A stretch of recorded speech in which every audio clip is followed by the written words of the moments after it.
Welcome to Discussion Starter 313 for 2023.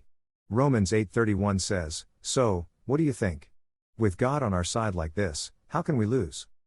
Step 11 in the Alcoholics Anonymous 12 steps says, "We sought through prayer and meditation to improve our conscious contact with God, praying only for knowledge of His will for us and His power to carry it out."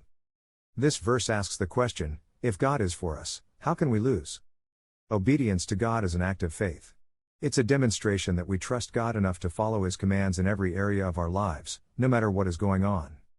Hebrews 11:8 says, "By an act of faith, Abraham said yes to God's call to travel to an unknown place that would become his home.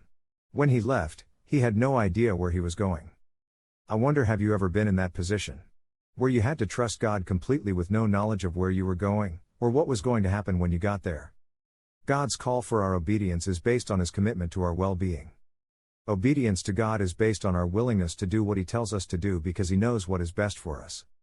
He wants us to work hard at being the people He is calling us to be.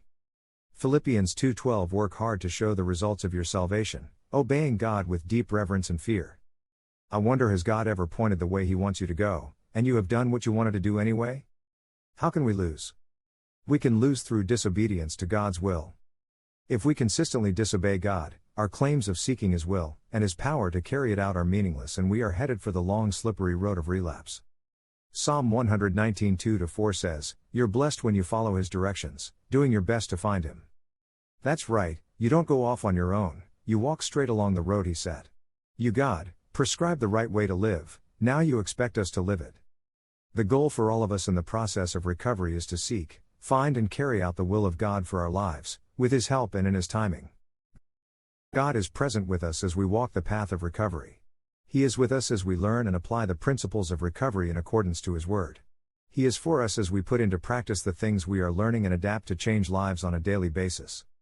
We hope you are finding these discussion starters helpful and encouraging.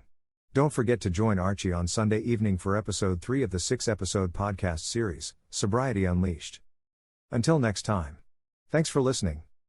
Just for today, may we all obey God's prompting in our lives until we meet again on Living Life Recovery.